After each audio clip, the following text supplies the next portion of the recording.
Hey, what's going on? Good morning, good morning, good morning. Y'all know it is. It's First Formation Morning Sports Talk. So go ahead and fall in with us. It's me, your boy Trey. My man Bishop won't be here tomorrow. He got a certain emergency he got to tend to, but we hope, everything is fine. We'll be able to join us tomorrow morning and be back in here rocking with us in new high speeds. Of course, like I said, we got special guests, Cornelius Cole.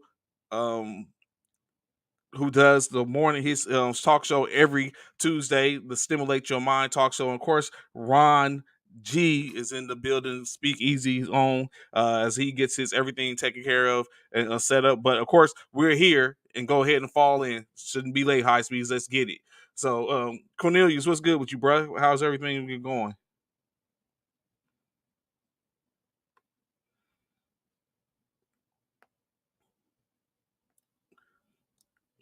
You there? You muted?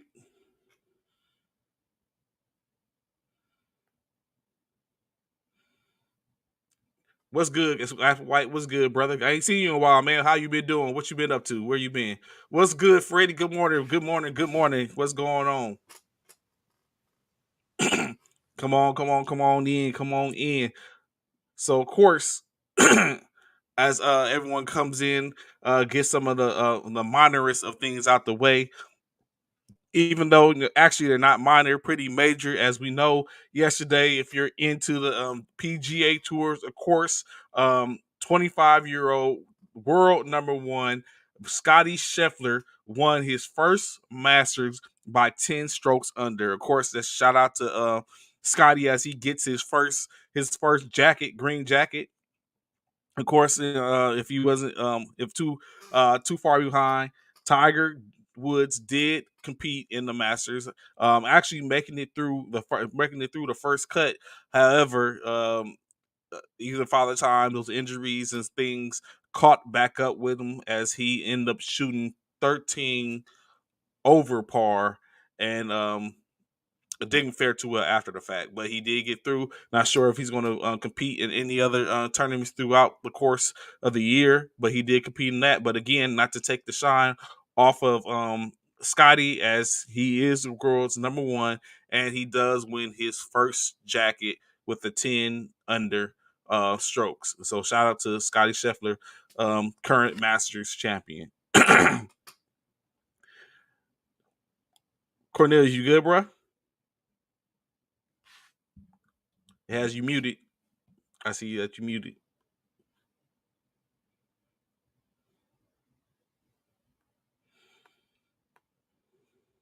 It was Okay. a good it was a good 4 days of golf. But I Mm-hmm. think I think I think all the Tiger coverage overshadowed the players in the field. Much respect to Tiger Woods, man. You know, Mm-hmm. you gotta love him coming back from all that stuff. Is it time to hang him But up? no, it's not time to hang him up. It's like, hey, I think he has to work his way in shape. But Mm-hmm. I just think that that's where golf is right now, looking for that next star to step in where Tiger's impact, man, that was huge. Like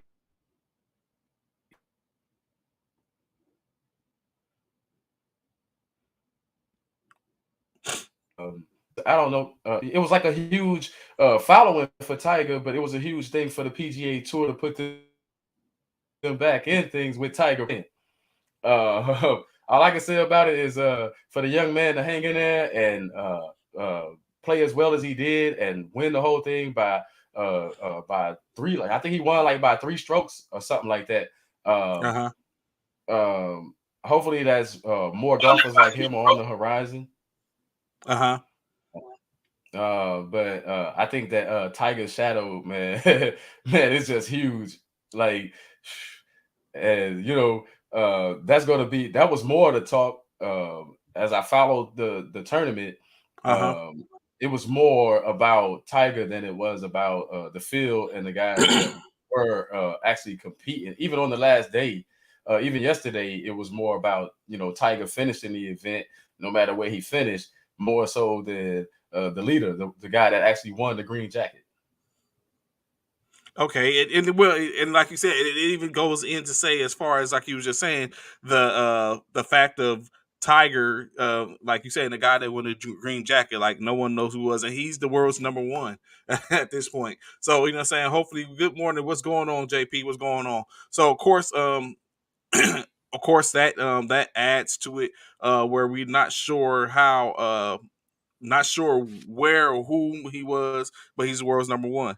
And even to a novice person, or even not to hear it, but like you said, of course, not to mention that, like you said, Tiger's dominance has been that where in the last couple of years, I don't think there's been anyone that has won consecutive Masters in which every year is someone different, someone new. So is that a shout out where, you know, we have a better institution of players and stuff that's coming along, or is it basically that there's no one good and no one to be able to dominate the sport now?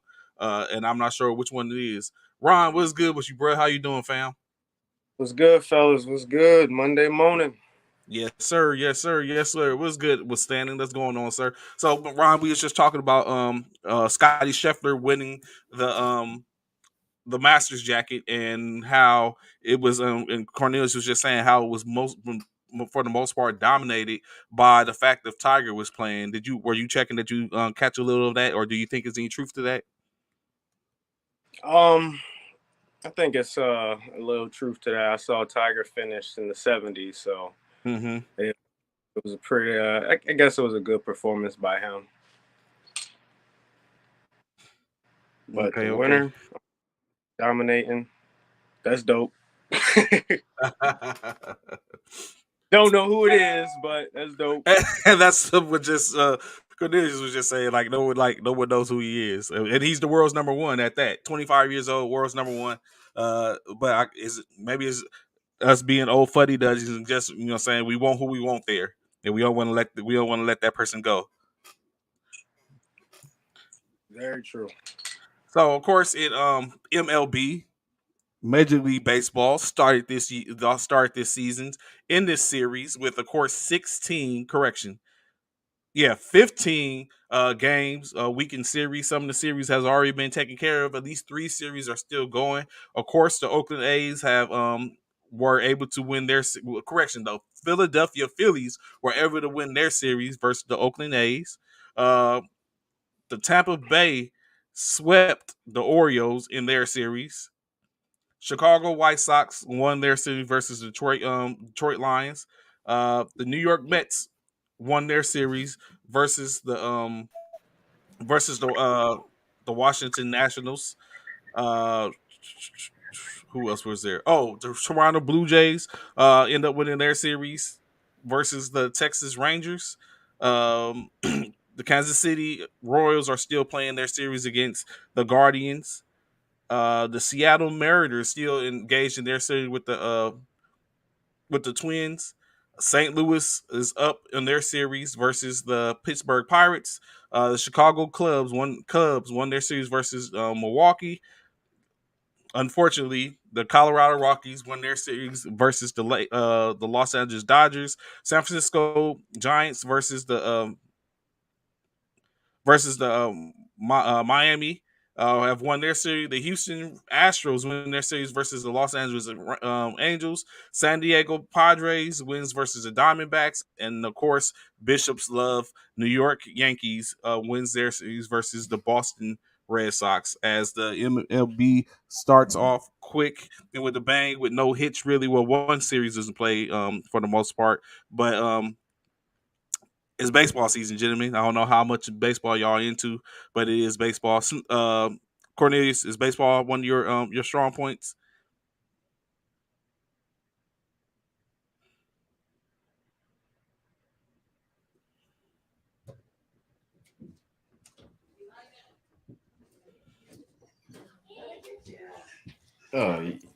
Yes. I'm really, like I'm a Yankee fan, of course. I'm out of Houston. I root for the Astros sometimes, but I'm a Yankee fan. It just has something to do with when I got into baseball. I won't get into all that, but but I'm a Yankee fan, and I'm a traditional Yankee fan. What I'm seeing in baseball right now, after them having a temporary lockout,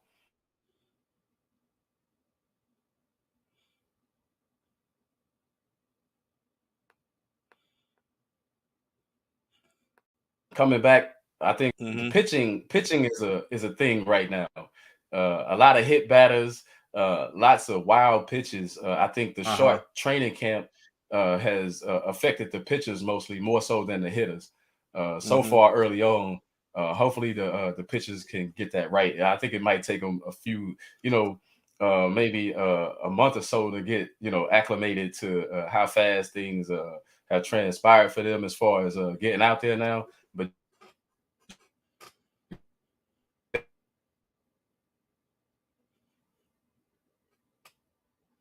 But pitching is going to be a problem.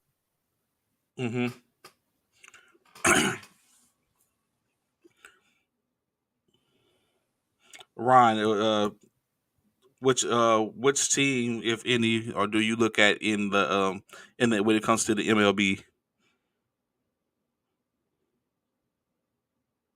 You're muted, bro. I've been a Cardinals fan.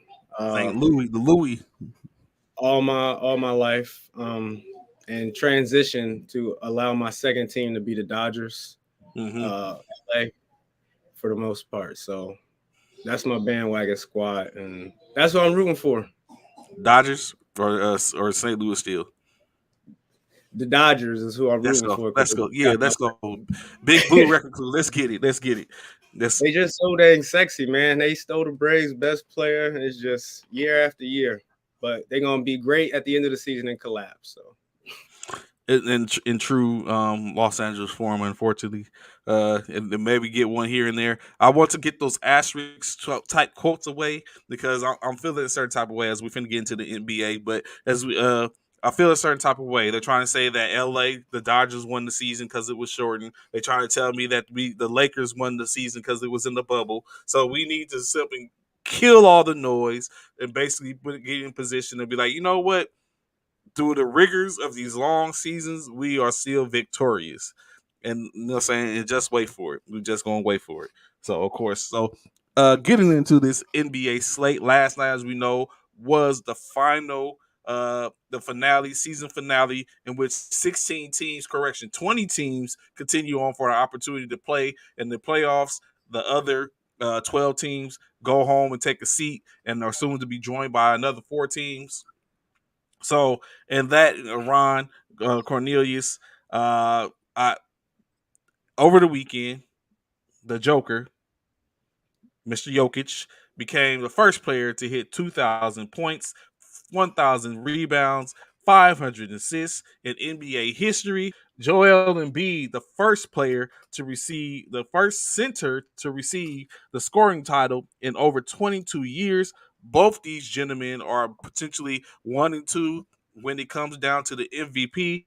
Gentlemen, I ask y'all, where do you put these two guys in the MVP race? Is it Jokic 1, Embiid 2, Jokic 1? Which one? How y'all feeling? You already know my answer, and I'm guessing Cornelius is with my answer because he had to go. So, Corn, Cornelius, you still there? It ain't even close. Embiid. What? You really believe that? I get it.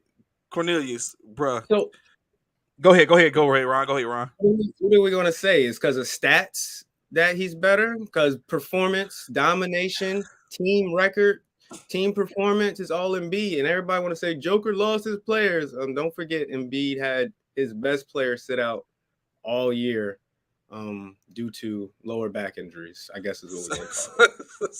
So what we all right, wait, Cornelius, you there, bro?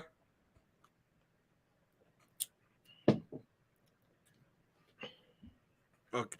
Do you, Cornelius, please help Ron. Is it Joker, Jokic, or Embiid MVP this year? I would have to say Embiid, man.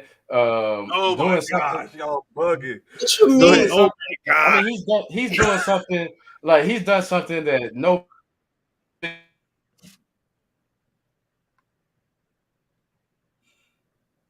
Richard. How has Joker been more consistent when the Sixers have a better record? I mean, 30 points a game. Shaq hasn't done down. Is that Cornelius or is it me? It's for that It's reason, Cornelius. and then his team. Go ahead, Cornelius. His team Is better.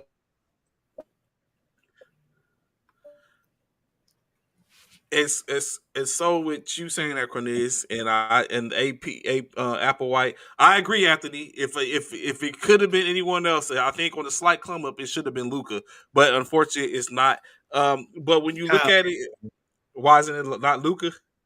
How? When he came in overweight and did not play pretty much like the first 20 to 30 games at the top of his level. So he has like 66% of the season played at the top notch. But okay, Luka. But so when you look at it, Embiid, yes, like we keep on talking about how Luka, on the correction, how Embiid played with, saying he was without Ben Simmons, but we're not going to act like halfway through the season he did not get James Harden. And it wasn't halfway. It was 2 months ago. It was February. 20 games because they did play a stint over half the season in the first half before the All-Star break. But he, correction, at the break of the at the what's that called, the trade deadline, they did acquire James Harden, which and he has that. So Embiid has that, and we can't knock him for that he has had better players, but Jokic has done more with less. Wow. He's done more with less. He doesn't, he continues to be the triple trouble machine, in which that means he's getting assists. As a center, he's leading his team in assists. And when he's playing with, he's not playing with the best of players for the most part. So since you clearly want to debate me this morning and get on my bad side, which team has more stability? Your Sixers. What? Come on, the Sixers been a dumpster fire. You lying. If you had to pick which team and organization you wanted to be at in the middle of the season. Oh, okay, yeah. Sign me up for from an organization standpoint, yeah, of course it's Denver. But when you look at, okay, I could go play with better players, it's Philly. But from an organizational standpoint, yeah, when you look at how the organization is presumably being run, you might feel like, okay, Denver is a better suited place for me to go do that. If I'm looking at over the course of the season, there's going to be moves made, as there was no moves made for the most part. Y'all acquired James Harden, and moved a couple of pieces. So y'all got all the pieces. Y'all moved some pieces. Oh, I mean, and then I don't know if it was wise. I guess they had to move Curry and Drummond, which I think had they not did that, y'all might be like a hard act to follow in the East. But they did. We'll go ahead and move them. But it would be, I think it would be Philly.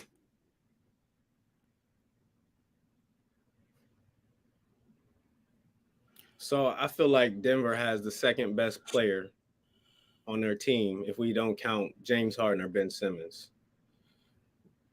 And Bucks players are better than Philly. I'm happy you brought the Bucks because I would go with Giannis over Stop it. Really? Three times in the row MVP? He wouldn't be 3 because Joker won it last year. Would you rather? Oh yeah, you're right. 3 of the last 4. I had to choose between Joker getting 2. Does he deserve 2? Or Giannis getting 3? Giannis deserves 3. This is his league. He's the reigning champion, and he came back and did it again. And he's going to show us again in the playoffs. But we saw Joker with his best players riding with him in the bubble. Mm-hmm. Jamal Murray was dropping like 45 piece. Where was Joker at? He didn't get it done. And now that all his players done left and he get to be bad team, good stats guy, everybody want to go crazy. It's okay. We're going to learn in the playoffs when he gets sent home in the first round. Who going home? Well, okay, maybe so. Cornelius, go ahead, man. I see you smirking. I feel like that you have some.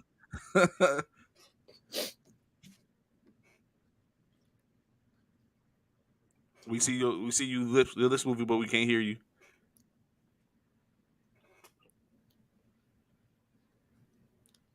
You gotta turn that brightness up too, see, so we can see you. And it's not even about Joker winning anything in the first round. He got Golden State. He better get at least 2 games, right? You gotta go at least 6. If this man get gentleman swept, it's just gonna be like all that hype for what? When the Embiid gets the ball, go back to that Embiid one, sir, please. Yes, go ahead. Okay, yeah, he's giving Embiid's case. Because he was still out there dropping 50 pieces, integrating one of the most selfish basketball players in. I don't know why you want to make it seem like we got James Harden. Like that's been such a. It's not like we got a prime Kobe. The media been running through James Harden. It's a laughing stock. It's a working process. Good morning, Jackie. Good morning. Good morning. Glad to see you here with us. You there, Cornelius? Yeah, can you hear me now? Yeah, we got you. You got you. Yeah, so go ahead, please state your case, gangster. State your case. I see in a room of 1 million people, I have to stand there alone. Applewhite is with me though, but go ahead, Cornelius, go ahead. I mean, Giannis is the truth right now. He's man. I mean, from last year's finals to this season, I mean, you can make a case for him for MVP, even though I still think it's Joel Embiid. I think you can make a case for Giannis. Right, man. I see Cornelius said put Giannis at 2 and put Joker at 3. Right. I agree. Giannis is man. Everything that you want from a basketball player, he's giving you that consistently. My only thing with the Joker is it has nothing to do with where he is as a team. You know, they don't have all their pieces or whatever. But when it comes down to it, he gets pushed around out there consistently when it comes to the playoffs. And that's any big man that he goes up against. They just seem to just push him around. I think he should work on the defensive end of his game. He's a good rebounder. He's a good passer. He's a good scorer. But I think he's just a little timid when it comes to getting the dirty work done down there. I think Giannis has proven that he'll do whatever it takes to win, man. That's where I'm at with it. I think when you start comparing the two, you're going to see. I agree with Ron that you're going to see in the playoffs the mentality of those players. Nowadays, it's about beast mode. It's about that energy that you bring to the game. Giannis seems to bring it on both ends of the court every night. The Joker, you only hear about his offensive exploits and stuff, man. You know, the passing, the shooting the ball. You never hear about him blocking a shot when it counts the most. I mean, Giannis up there at the rim said, "You're not getting that. You're not getting this dunk right now. You're not getting this layup right now." I mean, to me, that's where it is when it comes to these players nowadays. We're gonna be watching Sixers Bucks in the conference finals, and Joker gonna be home in Europe in probably about a week in Slovenia.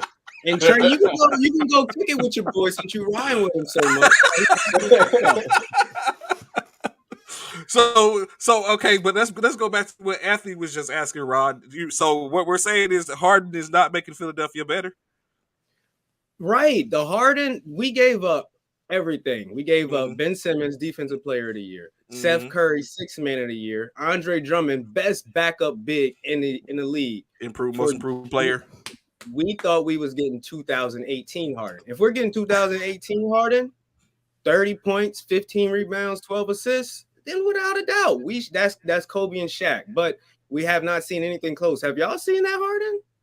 No, they just talking about how he's even lacking 40-point games this year, which is his staple. Right. We're going into the playoffs counting on Tobias Harris to finally step up. Ain't gonna happen. And Maxey. I just need 18, 12 assists from Harden. I just need him to be a basic average point guard. Not average. That's a pretty great point guard. Of course. Of course, we're gonna probably get on this a little more as we go through the recaps from yesterday's game. But we do know Hayward is out and not available to play in the playing game for the Charlotte Hornets, as he is dealing with another injury. He has his foot is being casted because they need to have it rest and stabilize it. He's going to be evaluated 2 weeks from now if Charlotte is not gone. What's going on, Steve? he's milk He's cart missing. milk cart missing. Talk about Harden. Or he might have been talking about Tobias. Which one are you talking about, Steve? Which one? Put them on the milk cart together. We won't go too far. Okay. We got the easiest route to the conference finals. We don't got to play the Nets or the Bucks. We got to play the Raptors. Stop it. We got to worry about Spicy P. Spicy P or Embiid. If the Sixers lose, it's going to be like the Hawks all over. So, well, I think it's going to come down for the Sixers. I think it's going to come down to the coaching again. As far as last year, coming off the rails last year, Doc Rivers not being able to make the adjustments needed when Ben Simmons wouldn't shoot the ball last year. I think Doc got to do a better job of putting. Man, he has to do a better job of putting players on the court that first of all want to be on the court and won't shy away from stuff. I mean, you got to be able to pull that trigger. You can't just let fans and media and stuff dictate how you coach your team, man. It's like those things definitely affected them. Doc's job is on the line. So I say conference finals. Yeah, if he doesn't make it that far, I think even if he makes it that far and they don't make it to the finals, I think Doc Rivers has a short life. You know, the rumors are already starting to buzz about Mike D'Antoni, which is something that I would like to talk about a little bit later. As far if we could, the Mike D'Antoni, like, why does this guy keep getting a shot when he ain't winning nothing? But anyway, but anyway, Doc, man, he has a lot of pressure on him to prove that he can get these players to work. Even though I'm sure that he would have liked to have kept all those guys that you mentioned. I mean, Drummond is a great backup. Steph Curry could be in the running for six man. Should be mentioned as far as six man goes. But really, the biggest thing is Harden. Where I have no faith in James Harden. Being from Houston, seeing what he did to that organization and not working himself. Harden has blamed everybody except himself. He's not working as hard to be in shape, to be there, to put in the work. He's never improved on the defensive end of the court.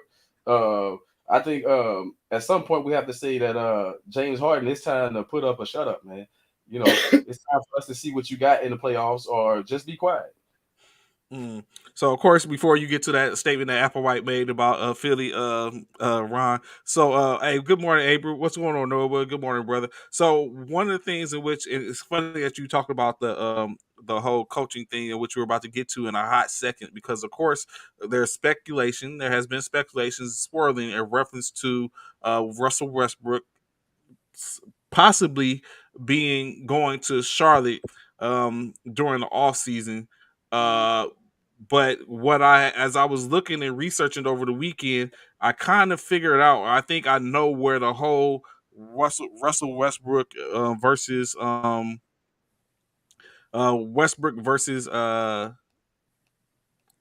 Vogel situation came from, for the most part. So of course we all know Russell Westbrook has been stated and said that there was a little rift between him and Frank Vogel for the most part. What it was stated is that Russell Westbrook never really respected Frank Vogel. Why is it that he didn't respect Frank Vogel? Remember, a couple of weeks ago, or a couple of months ago, a month or so ago, I spoke about how it was said that Russell Westbrook doesn't know his role in LA, right? And it looks like y'all have the side eye. So it was stated that he doesn't know his role in LA. And he finally came out and spoke about it, where he talked about how when he first got there,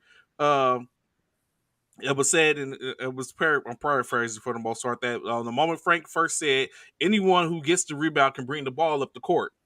Of course, Russell, being who he is, stated like, I'm the point guard. I bring the ball up the court. Frank responded back with, no, anyone brings the ball up the court. We have Talon Horton Tucker. We have Austin Reeves. We have Malik Monk. We have LeBron. We have AD. They all can bring the ball up the court. Russell still stated that I am the point guard. I bring the ball up the court. And so at that point, now we have a situation to where it sounds like a free-flowing offense, which isn't conducive to his. I feel bad because I have sit up and talked about it and sit up and drug Russell when it comes to that. And now hearing this, I see where the frustration can lie at. So, and that what you say now, Ron? I said if the frustration comes from Vogel, but yeah. Oh no, you good. So yeah, like you said, it comes from Frank Vogel. Like he basically or maybe it comes from maybe we're putting the wrong putting it on the wrong person. Maybe it comes from Pelinka because you brought him here when this doesn't fit my system. Or maybe even LeBron, as they keep on talking about how LeBron sit up and got him there, as opposed to them getting DeMar. LeBron stated he wanted Russ. And so it doesn't fit the system for the most part. In which now we have it where most likely Frank Vogel is gone, and who has come into the fray is discuss Doc Rivers as one of the potential people which they're possibly looking at going after. So Ron, Cornelius, what y'all say about that? Go ahead, Ron. I thought they just gave Vogel a 5-year extension. Oh no, he's out. He's out. Yeah, they fired him. So with Frank and him saying everybody gets the rebound on my team. I mean, anybody can bring the ball up on the squad. Okay, y'all aren't the Golden State Warriors. Y'all aren't any of these open teams because guess what? Russell Westbrook is not a shooter. And if the philosophy beside saying is everybody can bring the ball up, meaning we're going to spread the court, run to your corners, set up. Well, no, that's not your team. You have Russell Westbrook. His most successful times is him getting a rebound and getting up the court before everybody and creating. Why are you fighting against him downhill? Exactly. His strength is get the ball and go. Y'all, let's go. And so I think that's. But again, I'm like, I know Frank and Russ have been the scapegoats, and maybe Pelinka was ill-advised or did the wrong thing by bringing Russ to LA when Frank was not going to use him to his strength. Cornelius, look, we can talk all day about who did what. The truth of the matter is, it's called professional sports. It's called professional sports. Sometimes the athlete has to make a slight adjustment to their game. All season long, all you've been hearing is Russ is not going to change. He's not going to change. He's going to play his game. I mean, you come to this team and you have all these pieces, all these dynamic pieces, but I think every single one of them weren't professional enough to make an adjustment to the game, starting from the king on down, as far as like who's doing what. I mean, a coach can only do so much with all those personalities, man. It's like the players have to put forth the effort. It's like, as good as Westbrook would be with the ball in his hands, that's going to take away from AD. That's going to take away from LeBron. I mean, sometimes you have to figure out a way to make those adjustments. It's like if one thing that I learned from paying attention to like the Phil Jackson-led teams, he always had talent, especially when he was in the Lakers organization where it was star-studded. Remember, he had Rick Fox, Horace Grant. He had so many guys on that team, not to mention Shaq, Kobe, all those guys. And how it's able to work is everybody understanding their roles from the jump. I think Vogel was voiceless in this, man. Like, and of course he pays the ultimate penalty. But it's like he's voiceless when everybody knows that LeBron's pretty much pulling the strings. It's like, LeBron, you wanted this, but how are you guys making this work? Is the thing. It's like nobody wanted to take less or do what it had to do. The Lakers are not in the playoffs because they wouldn't play on the defensive end. I don't care who was in the jersey. They didn't play on the defensive end of the ball. But did you expect Melo to play defense? Did you expect Russell Westbrook to play defense? I mean, no. I mean, it wasn't burned there for that. Right. Malik Monk, was he a defensive guy? I mean, who's defensive? Who you got rid of the defensive guys? You shipped them out of town. You got rid of the hustle guys. And now you just have a bunch of name brand guys in jerseys that say, you get it, you get it. It wasn't just Russ, man. Go back and watch some of the games. You'll see it's not just Russ, it's everybody collectively. But Russ is like, you have to change the game a little bit. It's like, we don't need triple doubles from you here, you know. And the last thing I want to say is, you saw the same thing with the LeBron led Miami Heat, right? Whereas no disrespect to Chris Bosh and all that stuff, man, but in an interview once, Chris Bosh said, they said, hey, why you not down there rebounding and stuff, man? And he said, that's not my game. My game is out here shooting threes. That's the mentality of the players these days, is that if it's not my game, I'm not going to make an adjustment. But it's professional sports. I mean, Scottie Pippen didn't want to play with Rodman, but he sucked it up and played with him. You know what I'm saying? He didn't want to do half the things that he did, but he sucked it up and played with him. It's called professional sports, making those adjustments and having a coach that can communicate that to the players. That, hey, man, you might have to make a sacrifice here to your game, right? I mean, would you want to be Phil Jackson and tell Michael Jordan, hey, man, you know, if you pass the ball a little bit more, we'll be a better team, right? But Phil had to do it, right? Mm-hmm. Like, Phil had to do it. Somebody has to do it. And so I completely I completely agree with what you're saying, Cornelius.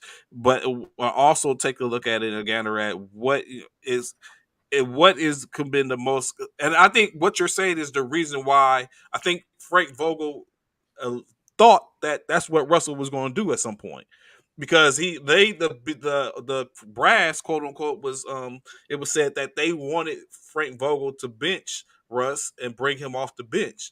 He relented to do that and kept him in the starting lineup. However, he did start removing him from the lineups come down the stretch in the four quarters because he was a liability on defense or whatever the case may be. And then that's where he basically put him at where now. But now I think what's going to happen is, well, what has already happened is Vogel's out the door, and I don't foresee Russell going anywhere unless it's just, a deal that they can't pass up. Hey, CC, who the Lakers got in the playoffs? Duly noted. Okay. Moving on. So of course, damn it. So of course, the Lakers all 2 hours, but they don't deserve it. Right. So Simmons possibly can play during the playoffs if Brooklyn is able to get into the playoffs. Are y'all buying that, or is it just saying just something to be saying? Yes, I don't know why. Simmons is like my stepchild. I went and watched all his. He started warming up pregame, and boy, I watched like 10 of his shots and almost wanted to go check into a mental camp because I was like, oh my gosh, it was just brick after brick. That man was trying to break the backboard, but it's looking like he's gonna come back. I don't know why he waiting. Yeah, I didn't hear about a back injury until he went to the Nets, right? I didn't know anything about his back or him having any injuries or anything. I thought it was the mental health thing or whatever that was keeping him off the court, and other problems in Philly. But I think if he did come back, however many minutes he can give them will help them tremendously on another team that's offensively geared and doesn't really, Drummond, good defensive guy, but you need some other defense. I think for the Nets, as you saw last year in the semifinals, it came down to just a couple of plays where you got to be able to get those stops. Like, you don't have to stop a team all game, but in the crucial moments, man, you got to be able to get that one or two stops or something. And I think Ben Simmons can help them in those respects. Rebounding there, but we know he's not going to give you much offensively. But defensively, I think he could help. And I'm anxious to see the young man get back out there, whether this season, next season, whatever. I'm anxious to see him play. Okay. So of course, Ron, you wasn't here for, or maybe we did get a chance. No, you wasn't here for the pettiness in which I deeply disdain. But of course, last night the Sacramento Kings traveled to the Phoenix Suns to take on the Suns on their home court, in which there was nothing really proved because as they locked up the top seed in the NBA, the Suns took the L 109 to 116. The Kings was led by 19 points apiece from Damian Jones, as well as Justin Holiday, as well as Dante Vincenzo of 19 points, 3 rebounds, three assists. As DiVincenzo has stated, he's upset with the organization because he feel like they railroaded him and kept him off the court, so that way he didn't build his value up. But I'm very sure that is a conversation for another time. The Phoenix Suns in the losing effort were led by Landry Shamet's 27 points, 15 points from Ishmael Wainwright, 12 points from Cameron Johnson, 14 for Bismack Biyombo. So, but the problem that I have, Ron and Cornelius, is I'm not trying to make this a show about the Lakers, and it isn't past tense. But the problem I had is 2 games before the Phoenix Suns played the Lakers, Chris Paul nor Booker nor Aiden were playing. The night that they played the Lakers, up jumps the Boogie, all 3 of them in the lineup. The next game after they played the Records, all of them are sitting down again. Why? The disrespect, bruh. The pettiness. Back to the Lakers like that. The pettiness. I just have to sit up and state it as I look up, but it's unfortunate. I get it, you know what I'm saying? And now that's, you know what I'm saying? If that's not bulletin board material, what'd you say now? I said unacceptable because we can talk about that one game, but if we're going to talk about the Lakers, what happened when they played the Spurs, the team that they was competing for the spot with? They had 2 games against them and 2 games against the Charlotte. Is it the Hornets? Which one is that in the West? It was 2 games. It was 2 games against the New Orleans Pelicans. My bad. It was 2 games against the Pelicans, 2 games against the Nuggets in their last games, and one but they didn't win the games they should have lost. I mean, they didn't win the game. Last one. They lost. They went 4-9 in the last 13. So let's talk about those losses to the New Orleans Pelicans without Zion and not the Suns. Let's not act like they didn't have CJ. But I do, you know, I got it. Of course, I just want to be mad. Yes, I do. I am. I'm angry this year. I'm angry. But ask yourself this question: is it really pettiness towards the Lakers, or is it pettiness towards LeBron James, man? It's like you got to dethrone the king, man. Like any way possible, right? You got to keep him out of it. And then it was a team without LeBron. They knew LeBron was a Think about it, Trey. They're the 1 seed. They are clearly looking at their schedule like, oh, the Lakers could possibly get in the play-in, and we're going to have to deal with LeBron and AD in the first round. Let's make sure that don't happen. You would do the same thing. Exactly. I would. Exactly. I would. Kick them when they down. Speaking of course, the Pelicans, they played host to the Golden State Warriors. They basically hosted the Clay coming out show as the Pelicans did not hold off, losing 107 to 128.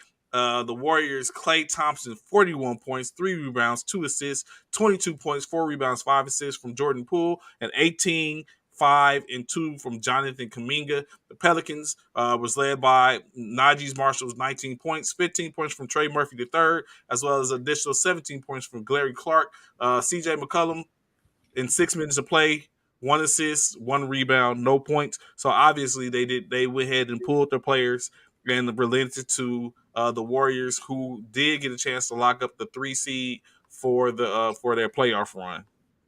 What's good, Alvin? What's going on, bro? Clay said, "I'm coming out. I want the world to know that the splash is back." I love to see it, Clay. Let's see what the Warriors do. Miami, your boy, Victor Oladipo. What, you know what I'm saying? Is he on a tear?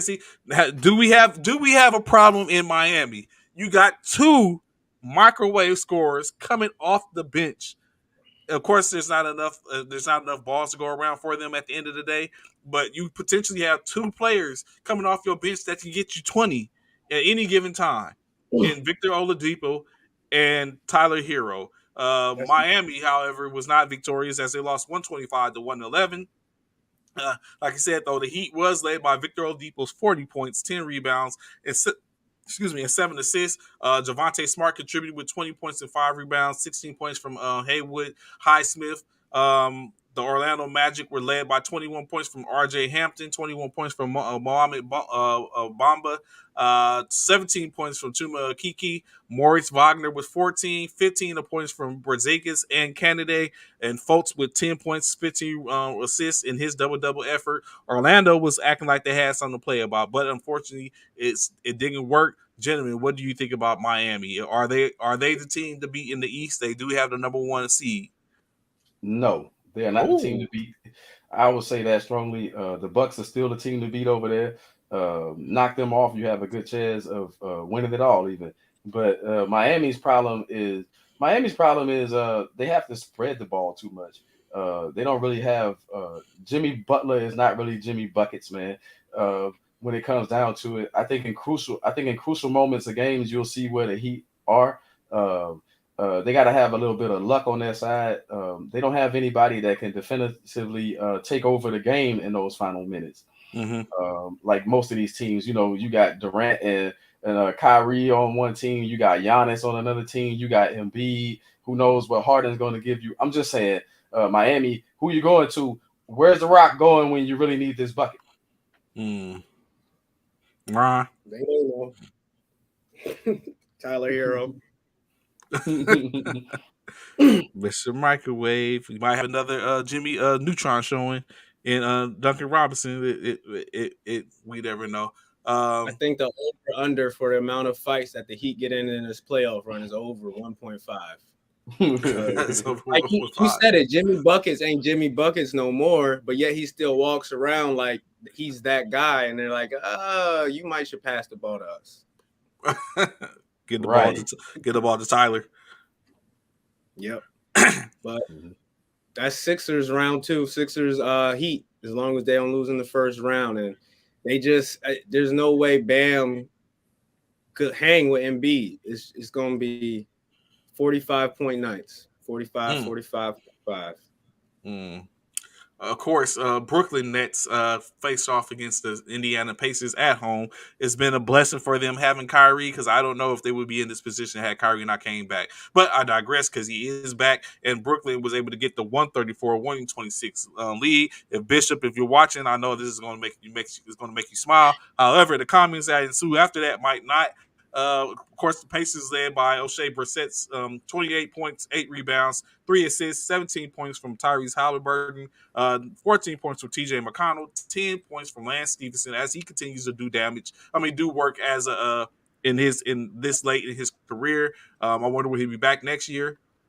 The Nets, like we said, was led by 35 points from Kyrie Irving, 7 assists, 7 rebounds, 5 assists, 20 points apiece from Kevin Durant and Andre Drummond, 10 points from Kessler, 14 points from Nick Claxton as they went ahead and were able to dispatch the Indiana Pacers and were locking up the 7th seed, I believe. Wow. So Brooklyn Stadium completely sold out last night, 100%. Which just lets me know the city is behind them. And how many assists KD get last night, man?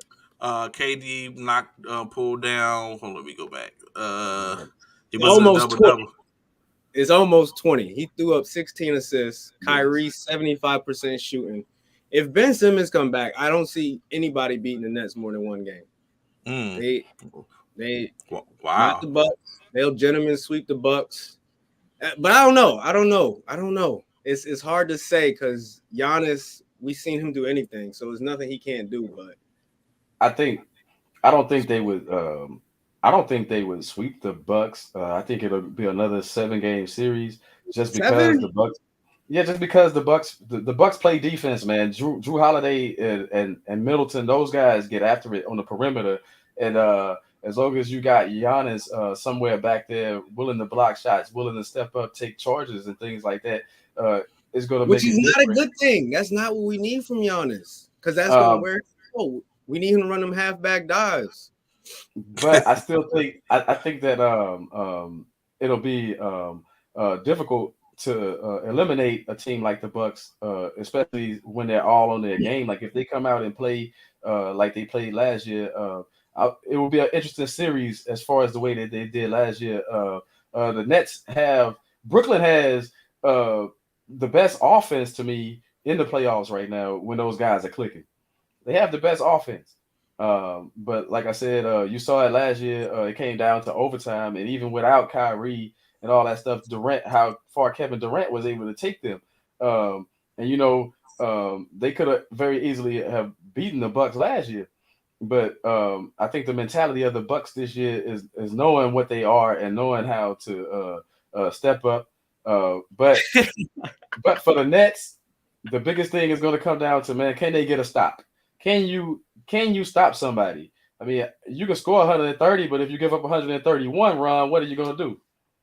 So my thing with the Bucks is I got to see how healthy their center is. Is Brook Lopez coming back? I'm trying to see this injury report, but you know what I was saying with Giannis, that's what his biggest thing this season has been, is he's had to be the center. And we don't want him down there we only want him really down there in the last 5 minutes of the game. But all that grounding and pounding on him is going to take away from what they do on offense. Because they don't have anybody else that's going to step up. We kind of got Middleton. Well, yeah. Wait, what about Portis? Trey. Who else? No, not We're buying going to that. lead off Portis. You could at least say Drew Holiday. Well, I thought with that's without saying, but I would think Portis is going to be expected to do some damage, as he has been in tow as their other go-to individual. But I agree. Like, you don't want Giannis doing all the heavy lifting, because that wears and tears over the course of the playoffs. You got it's a 16 game sprint, 16 game slate in which you need to get before you can raise that trophy again. And if someone starts to deploy that Detroit Piston type basketball, in which he believes he's built for, he hasn't seen it yet, and it might actually cause a problem. It looked like Lopez is going to be semi-healthy. Oh, well, that's somebody that can go. He can go get it. It's so important because we forget how much he spread the floor on offense. Oh, like, he does. Play in the paint. He could just stand in the corner. He could get buckets too. Meanwhile, be a defender. Yeah, so it might end up working out. Of course, speaking of tall people playing in the paint, the Utah Jazz traveled to Portland last night. Of course, at no point did we feel like there was a threat here. Portland playing host, losing 111 to 80, 111 to 80, as the Jazz was led by Honcho Herman Gomez, 22 points, 18 points and 13 rebounds from Rudy Gobert, 11 points from Jared Butler, 9 points, 11 rebounds from Jordan Clarkson, Mike Conley with 14 points. Of course, Donovan did not play last night. Daniel House, 7.6 rebounds, 1 assist. The Trailblazers led by Reggie Perry, 20 points, 10 points from Brandon Williams, and then, of course, a bunch of other players in which we have never really heard of. Of course, we know Ben McLemore, 13 points, 4 rebounds, 2 assists, 12 points from CJ Eberle, as the Portland Trailblazers go ahead and ride into the sunset with their 27 to 55 point record, and await the reemergence of Dame time going into next year, if Dame is still going to be there, which is more likely. I think he feel like he has something to prove. To who? For what? That he can build that the Philly that Portland is a place to play, and that he can do damage there. What? I don't think he wants to leave. I don't think he's going to leave Portland. I think he's too loyal to it. Dame Lil, man. I don't know the way that they're doing that organization right. The way that organization is performing right now, I don't know if Dame should stay. Whatever loyalty. I mean, that was a team that looked like, like they're on the cusp of doing something, and now they've blown the whole thing up. CJ is no longer there. And now they're going to be in the lottery or something. Like they go, so they went from like playoff potential to lottery pick like real fast. I don't see how they can bounce back from that so quick unless you do bring in free agents. But free agents? He needs to bring somebody in. Do you think it has to be with Chauncey? Do you think Chauncey was the problem? No, I think it's a disappointment for Chauncey. I can say that much. As far as being a new head coach, coming in, getting your first shot, and then everything goes to pieces on you like that. I'm not sure that was the design. I hope that wasn't the design, but I think you give Chauncey a couple of more years to right that ship and get his pieces in there. Like get people that he has confidence in versus inheriting a team, that wasn't ready to compete. It appears like who expected this from the Portland Trailblazers? They were one of the biggest disappointments to me outside of your Lakers, man. Like a huge disappointment as far as how the season turned out for them. The expectations were through the roof with a new coach. Maybe he brings in this mentality that we can get stuff done, or we'll step away. And now, like I said, it's like all the pieces. So what are they going to do from there? And who's going to want to go play in Portland with Dame? Even in the Clyde Drexler days, nobody really wanted to go play in Portland. So who wants to go play in Portland? Let's play this game. If you could pick to own a franchise right now, would you rather have Portland or Houston? Houston. I would take Houston. Portland or Detroit? Detroit. Come on, Cade Cunningham. They got a lot of pieces and they got a future. They have a very bright future. I would take Detroit just because of the young talent. Yeah, D-Town. Portland or Orlando? Orlando. Yeah, Orlando, again, young talent. And you could put you can switch Portland with Washington because they got the same issue with Bradley Beal, man. They need to free these guys. But right. They go to their cities. It drives me crazy. Right. It's time for Bradley Beal to do something different as well. Someone that isn't having problems with where he is at, Jason Tatum and the Boston Celtics were victorious, winning 139-110 versus the Memphis Grizzlies that did not play any of their top players. Of course, Jason Tatum, 31 points, 9 rebounds, 3 assists, 18 points from Jaylen Brown, 11 points from Daniel Tice with 10 rebounds, 13 points from Al Horford, 12 from Peyton Pritchard. They basically emptied the click. Everyone got a chance to spin last night. The Grizzlies, like we said, did not only had 8-man rotation. Leading scorer was Zaire Williams, 18 points, 4 rebounds, 1 assist, 20 points from Santi Aldama. John Kochner did get his first triple-double with 17 points, 13 rebounds, and 10 assists. Of course, they rested their top players. Actually, their whole starting 5 was able to get a chance to rest. But they, of course, a blowout did ensue, 29-point win by the Boston Celtics. Cleveland and Milwaukee. Speaking of Giannis yesterday, the Bucks were not able to get the W, losing by 18 as they took on the Cleveland Cavaliers in Cleveland. The Bucks, of course, was led by Sandro. I'm not going to even Kakashvili, 28 points, 13 rebounds, and 4 assists. 27 points from Thanis. Thanis showed up and said that I'm still Antetokounmpo to talk about. 27 points, 5 rebounds, 2 assists.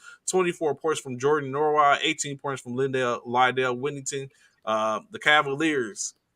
32 points from Kevin Love, 10 rebounds, 2 assists, 23 points from Lauri Markkanen, 15 points from C.D. Osman, 18 points, 10 rebounds from Evan Mobley as he makes his return.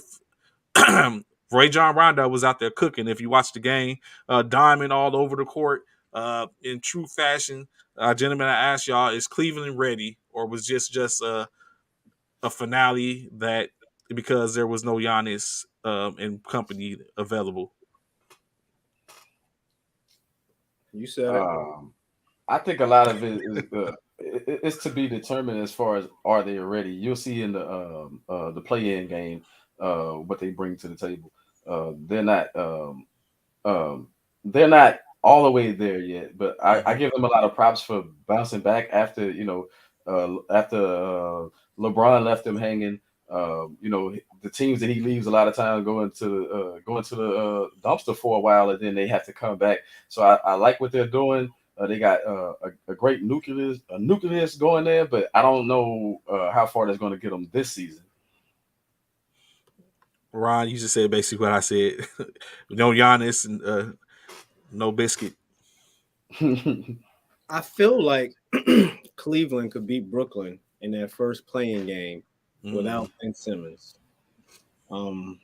They got the defense. They got the creators. Garland should win Most Improved Player this year. I don't think he will, but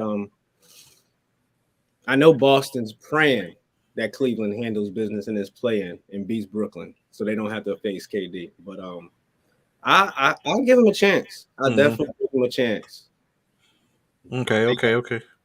Of course, last night, a blowout, 50 points dropped on the Thunder's head like we didn't expect it. But it did happen. The Thunder's, of course, losing 138 to 188, 88 to 88 from the Los Angeles by the hands of the Los Angeles Clippers.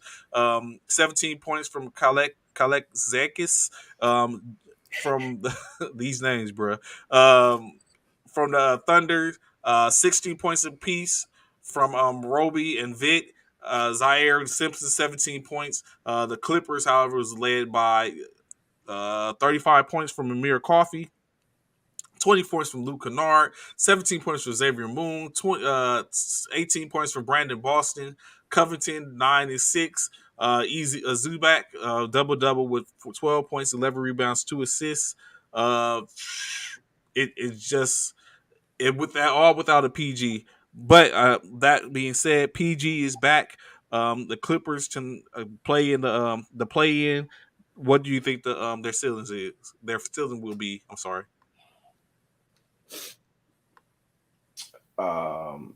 Really, without Kawhi, I could see them like challenging in the first round, but not really going too far.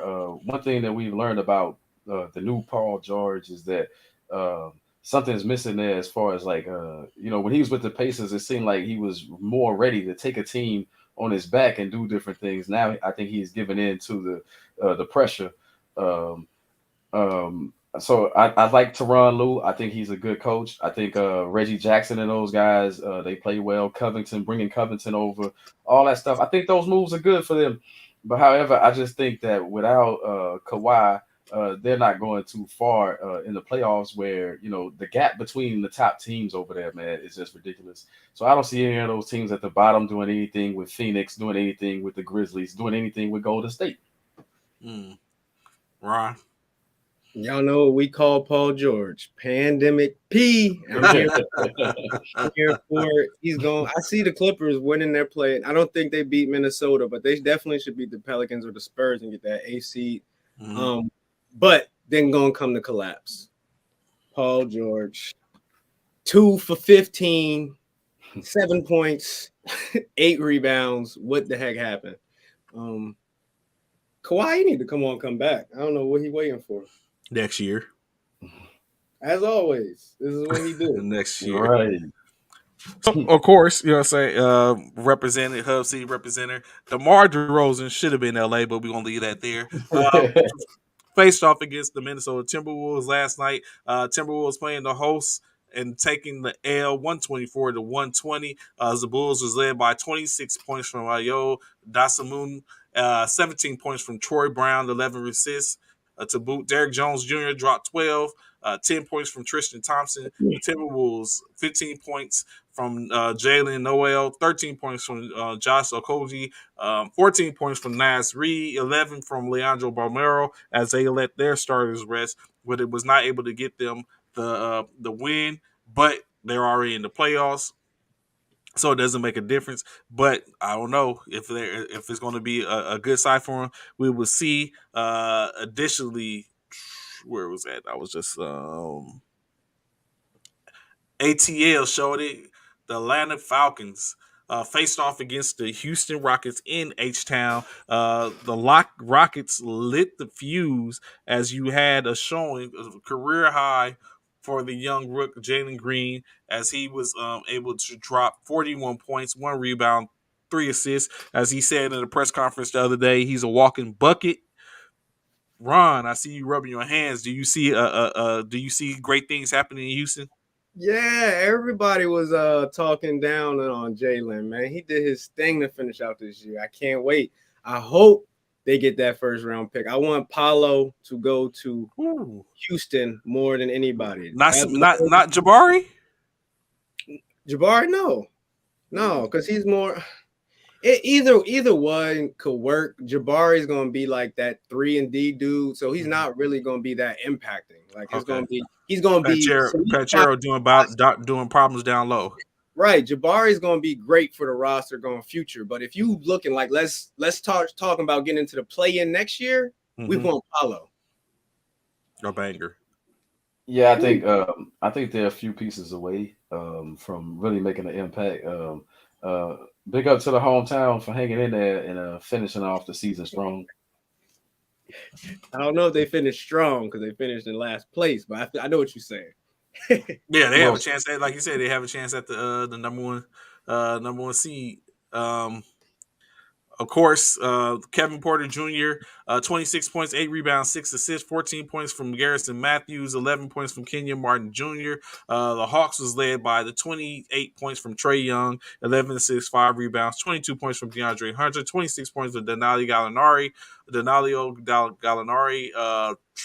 11 from 5 and 5 from Kevin Horter, as they could not get it taken care of. But like you said, they did show maybe some promise. I wonder is Kevin Porter going to be out of there next year? You know, he has been a sticking point. He has been kind of disobedient, I guess you could say, as when it comes to players.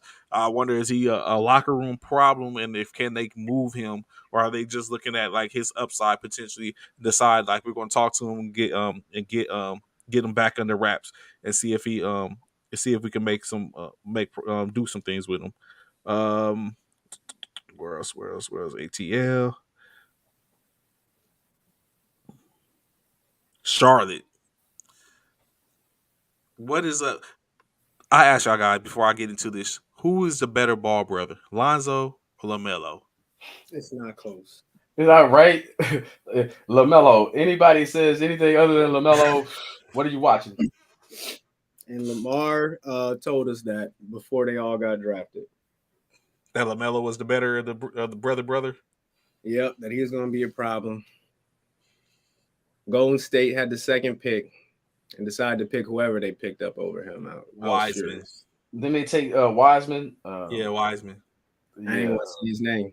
We'll stay that day over here. So, of course, as we say, Washington Wizards, the Porzingis, the unicorn, faced off with LaMelo Ball and company, and Ball and company represented 16-point dub as they were led 25 points from Terry Rozier, 24 points, 10 rebounds, short triple-double with 1 assist. LaMelo Ball, 14 points from Jalen McDaniels, 14 points from Isaiah Thomas. They've actually had a pretty good record since they signed Isaiah Thomas. The Wizards, led by Ryan Hachimura, 21 points, 4 rebounds, 2 assists, 20 points from Corey Kispert, 11 points from Vernon Carey Jr., 13 from Daniel Gafford. Gentlemen, does the Charlotte Hornets get into the playoffs? Who y'all taking, LaMelo or Ice Tray? Man, the way the Hawks have been playing this year, slightly disappointing that they're even in this position right now after getting our expectations up from last season, right? Mm-hmm. But with that being said, I give the edge slightly to Atlanta just because of that. And Charlotte, it's a lot of new blood. A lot of those guys haven't been in the playoffs, or I've been in this pressure situation probably since college or something, NCAA tournament or something. So, which is way different than the NBA play-in game even. So I'm just looking at, I get an edge to the Hawks in that one. I don't know. I think there's more talent in Cleveland. I mean, correction, in Charlotte. But as you just said, you really believe that? You're saying that? No, I really believe there's more talent in Charlotte, bro. I think they have more. I think they have more dogs in Charlotte. Like, of course, you got. I'll let you get that one. I think Atlanta is more. I think Atlanta is more battle tested. Of course, like he said, they went to the EFC last year and just wasn't able to pull it off. Oh yeah, I forget they got Montrezl Harrell too. Yeah, they got dogs, and like you said, they still have, like, we're not gonna, Hayward ain't been there, but let's not act like if they could get him to do what he's done, like take it back the Utah Hayward, then you know what I'm saying, they got problems. Hayward after Utah, he hasn't been anything, but I think if given the opportunity, they can definitely get through the play-in. Now, when they go as far as it goes after that, I don't know, but it's always continued. They may be last year's Atlanta. They may be this year's Atlanta from last year. We don't know. That's what basically where I look at. So, but if they could get past Atlanta, I don't think they're going to get past. They're going to get past the first round. But I think they can get past Atlanta. Atlanta got a squad. I don't think the game's gonna be close. Oh, ooh. You think Trey just going to go in? Wow, Applewhite really coming for me today. He only said he literally talking to me. Okay,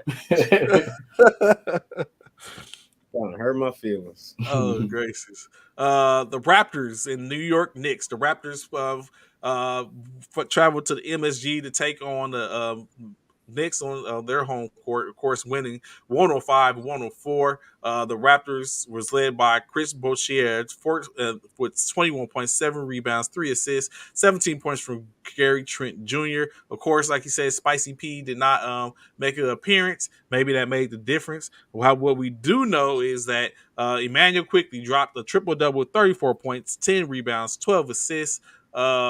Obi Toppin, 42 points, 10 rebounds, 3 assists without any Julius Randle. Basically, they did all the heavy lifting for the team. Of course, Alec Burke, 10 rebounds, 10 points, 6 rebounds, 8 assists as they, New York maybe gave a glimpse of what we have next year. Should Obi Toppin be a starter? Don't do that. Okay, he should be a starter about as much as Julius Randle. I'll leave it at that. Like for real. Like I think they paying the wrong people in New York right now. You gotta look at it like being on a mediocre team and being a star of a mediocre team is not the same as being a star on a championship geared team. I think they learned that the hard way with the Julius Randle situation. Guy got paid and didn't show up this year, man. Like just didn't show up. Bucking with the fans, going at it with the coach and things like that. Like he's this superstar player. I think they've learned a valuable lesson. Take it easy on the top and working his way in. I would start somewhere. I would say he would be a good piece on another team, but with the Knicks off the bench would be pretty much, that's pretty much where you are with things. Learn from your mistakes already. Knicks organization, learn from your mistakes already. That it doesn't pay to pay a second tier guy to be your leader when they, like I said, film after film this year, man. One of my biggest disappointments are the New York Knicks. Julius Randle's effort, especially on the defensive end, on the glass and things like that, where it's like tape after tape, you see him not rotating, not putting in the effort. It's about effort, and he put forth no effort. Unless you want you agree, Ryan? Think about it. Yeah. If I'm owner of the Knicks, I'm getting the TNT and we blowing it up. Goodbye, everybody, except maybe like Obi Toppin. I wouldn't be surprised if we see Knicks headlines trying to get Donovan Mitchell. Yeah, Bradley Beal or somebody like that. His trade demand is coming soon, especially after Utah get busted in the playoffs. I give them one game against Luka. They might win one game. Speaking of Luka, yesterday the San Antonio Spurs faced off against Dallas in Dallas as Luka did play sparingly. Dallas was able to get the W 130-120. However, Golden State was able to win, so they was able to hold off the Dallas and keep them at the 4 seed. The Spurs were led by Keldon Johnson, 24 points, 6 rebounds, 3 assists, 17 points, 1 rebound, 7 assists for Javonte Murray. 18 points from Josh Richards, 12 points from Trey Jones. Of course, Luka's 26.8 rebounds and 9 assists. But Luka also did leave with a calf strain, in which, in minimum, depending on the severity and the location, takes anywhere from 17 days on average to heal. The quickest someone has came back from a calf strain this year has been 3 days. Gentlemen, does Dallas have problems without Luka? No, because he can play his game, he could play with a calf strain. He's a low. He's a low. He ain't running. He ain't jumping. He ain't playing no defense. He just getting buckets. I agree with Ron. I don't see that as a problem for Luka. I don't know, man. Dallas might be issues for Dallas, but it remains to be seen as we get a little closer. Almost get so saving some of the best for last. Of course, the Detroit Pistons traveled to Philly to take on the Embiid-less, Harden-less. Who else? Maxey did Maxey play? Maxey didn't play. Like y'all whole starting five sat out. Maxey did play. Maxey played. Of course, he was Matisse Thybulle, 7 points, 3 rebounds, 1 assist, 25 points, 2 rebounds, 3 assists for Maxey. Didn't play. Tobias Harris, 6 points. He was on rebounds. He was on the court, DC, but he didn't play. Shake Milton with 30 points, 4 rebounds, 4 assists. Pistons. Paul Reed, 25.6 rebounds, 2 assists. Cork Miles, 9 points, 3 rebounds. Danny Green, what the hell? Danny. You know what? The Lakers knew exactly what they had. That's why Danny's gone. Of course, like I said, the Pistons, led by Luka Garza's 20 points, 10 rebounds, 4 assists, 12 points from Braxton Key, 14 points from Isaiah Livers, 10 points apiece from Isaiah Stewart and Frank Jackson, as well as Saban Lee finishing with 11 points, 2 rebounds, 86. But Detroit could not take care of it, could not overcome the deficit, and was not able to get the job done. As we've talked about Philly already, their upside, which we said Eastern Conference Finals. Is that what we're saying? Is that what y'all both agree on? For Philadelphia? Yep. If they don't go 7 games in the Eastern Conference Finals, season's a disappointment, including the trade and everything. I think that's their expectations. Where they land will heavily depend on you don't think their expectations is the finals? Huh? You don't think their expectations is the finals? No doubt that's what they were planning on, but I think, like I already said it earlier, Doc Rivers has that pressure on him that if he doesn't at least get to the Eastern Conference Finals, his job is over. He'll be in LA. This year. So what do you think, especially you, Ron, but what do y'all think about the fact that Thybulle is not able to play in Toronto? Is that ever overcomable? Or is he needed that much? If his defensive prowess is that much needed?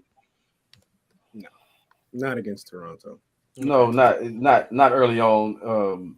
It'll be later on where that'll be an impact. Not early on. I just expect Tobias to go more than 3 for 10, 6 points in the last game against Detroit. Everybody on the Sixers was lighting him up, and there go Tobias, but.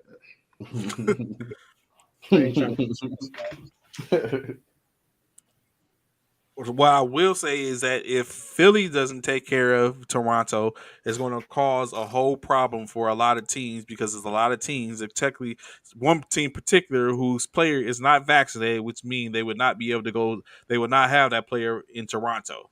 So if Philly doesn't take care of business in Toronto, then they're going to set the market for a problem across the Eastern Conference. And of course, the last game of the night, the purple and gold faced off against the Denver Nuggets, in which with the Lakers and then end with the Lakers. in which you know what? I will tell y'all this. I thought the game was over, bro. I really thought the game was over. When I was doing the topics and stuff right now, I was like, that Denver took care of the Lakers. And then I blinked my eyes, and woe and behold, Malik Monk is sitting on the bench with his 40 points, 4 rebounds, and 1 assist. And Austin Reeves is causing a ruckus. 31-point triple-double, 16 points, 10 assists, as he was able to wield the Lakers to a 146-141 win in OT in Denver, as he showed that, hey, I'm that token. You know the Lakers keep at least one token white guy, which over the course of the last 5 to 10 years, in which, they brought in Mac McClung again. They got rid of. They already had Mac McClung. They got rid of him. They brought him back. you know what I'm saying, to try him out as he was the rookie of the year in the G League. They brought back McClung back, but Austin Reeves, that's why they couldn't keep Caruso. They was like, Austin's not that bad, but we can't have two of y'all. We can't have three of y'all. Someone got to go. You know what I'm saying? So unfortunately, they had to AC4 had to go. But but Austin Reeves is there. He did damage, 42 points, like he said, triple-double. Additionally, Tyler Horton, 10 points, 18 points from Wayne Ellington, 15 points from Stanley Johnson. Of course, it's not to be said that the Nuggets did play without their starters. Of course, they already had a couple of people that had been out the whole year for the most part. But Jeff Green, 16 points, 2 rebounds, 2 assists, 24 points for Brian Forbes, 17 points from Nashawn Bones Highland, 14 points from Davin Reed, and 25 from Marcus Howard as the young gun. Got hot, but he wasn't able to finish out the game. I was glad we went out with a win. It's unfortunate where he is. This is egregious, Trey. This is probably the worst disappointing season by a playoff contending championship team to miss the play-in by one game. You got to look at it and just get sick. We cannot beat the Pelicans, and that's why we at home. LeBron, I don't know. I think it just one game. It's disappointing on so many levels with that. The Lakers, LeBron not playing, key players not playing, coming down the stretch, not knowing what you're gonna get night to night from everybody else, and then to hang your hat on the fact that they won the last game against the Nuggets, who you gotta hurt the good stuff. Clearly weren't playing, who are clearly preparing for the playoffs right now, saying you can have that game. Okay, well, good for you, Trey, I guess. It hurts for us because we getting robbed from one of the last years of LeBron's final years, like the things he's been able to do, and we don't get to watch him in the play-in. 56 games, bro, 30 points. Like that dude did damage. They need to fire Pelinka right on with Vogel. They might as well just ring Rich Paul in to be the GM. Rich Paul and Jr. You wouldn't like that more? Hell no, not for LA. No, that's pretty much what it is, right? It's camouflage right now. So of course, with the NBA playoff as it is, it has been solidified. What we have is currently in the East, we have the number 7 Brooklyn Nets taking on the Cleveland Cavaliers in the 8th spot. You have the 9th spot Atlanta Falcons taking on the 10th spot Charlotte Hornets. As we say, 2 out of 3 stated that Atlanta gets that win and moves on. And then, of course, I believe 2 of the 3 believe that Brooklyn will get that and move on. Of course, that would put Cleveland against Atlanta. Does Atlanta beat out Cleveland? Again, it just depends on which Hawks team shows up. You've seen like 2 or 3 different versions of the Hawks this season throughout the season. So which one shows up? Are you going to get the Trae Young that's going to go out to prove that he's a young talent, that he's a phenomenal player, or are you going to get the Trae Young that wants to be the next Steph Curry? If he's going to live out there and try to throw up all those threes, it's not going to help their team. But when he's putting it all together in the flow of the offense, that Trae Young, they can do some damage. But that other guy that shows up from time to time that wants to live beyond the arc, they won't go far with that. The Hawks is the scariest team in the play-in. I put my money on Hawks scariest team in play-in. I think it's Charlotte, but I can see where you at with it. Of course, in the West, you have the number 10 seeded San Antonio Spurs will be traveling to the Noya to take on the number 9 seeded New Orleans Pelicans. Number 7 seeded Minnesota will be playing host to the number 8 seeded Los Angeles Clippers. Of course, between those 2 games, I think I got Minnesota and New Orleans getting those W's, in which that means the Clippers would potentially face the Pelicans, in which I think the Clippers will go home. I think Minnesota and New Orleans get into the playoffs. Gentlemen, what do you think? I can agree with you with the Minnesota. Mm-hmm. I think the Edwards and Cat out there, man. me The best being shooting big man ever, you mean? for me being a resident up there, it would be good for them. A former resident, I should say. It'll be good for Minnesota, but I think that they have a better team than those teams that you mentioned. San Antonio, man, what a surprise to even be where they are as far down as they were. Uh, um, I don't think that there's much there for them to lean on. So yeah, I think Minnesota, but I don't know New Orleans though. That's So you said that the Clippers. I don't know. I think the Clippers get in. Clippers in Minnesota, of course. Yeah, I think the Clippers get in. It's just an LA bias with me. I'm not going to even lie. So of course, we have the number one seeded Phoenix Suns and the number one seeded Miami Dolphins. Miami Heat in the East and the West. The two seeds for the West, the Memphis Grizzlies. 3, the Golden State Warriors, as they would take on the Denver Nuggets. And 4, the Dallas Mavericks, who will be playing against the Utah Jazz in the East. The number 4 76ers will take on the number 5 seeded Toronto Raptors. Number 3 seeded Milwaukee Bucks will be facing against the number 6 Chicago Bulls. Of course, the T2 seed belongs to Boston.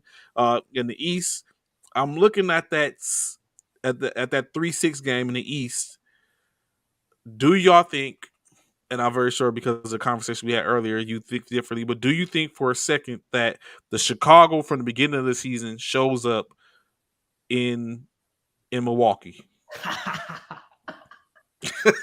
That was a pretty wholehearted laugh there, Ron.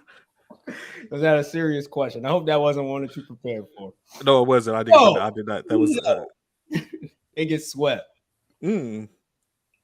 Yeah, I think I don't think the Bulls are going to be tough enough. I don't know about sweat. I think they may win one game. Gentlemen sweep. So of course, and that's so. I asked y'all this question before we get into a little of the NFL topics to finish out. Excuse me. What or who do you think the player is that they can get enough love this year? Ooh, great question. For me, it's Devin Booker. Really? That's interesting. I say that because of where Phoenix is. He does what he does day in, day out. Decent. Not great defensively, but decent defensively. He's actually he's the underlying factor. You take him out of the lineup. Would that team be where they are without Devin Booker and just Chris Paul?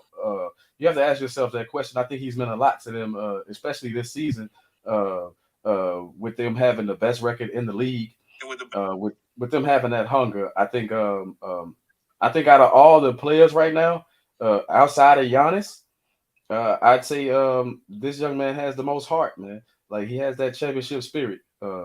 Devin Booker. Right. I follow that up with CP3. Neither of them got love. I wanted to say KD, and I got an honorable mention in Spicy P in Toronto. Okay. Oh yeah. So no Malik Monk at all? Nobody from the Lakers. Okay. Who's yours? Malik Monk.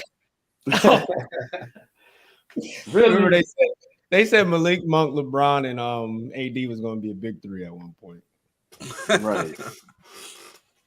Yes, Malik Monk. So of course, as we start of course, the play-in starts tomorrow, 12th through the 15th April, and then the 16th, the start of the playoffs as we get it started to see who will be this year's NBA champions. Of course, tonight, if you're into sports altogether in football, basketball, the WNBA draft is tonight.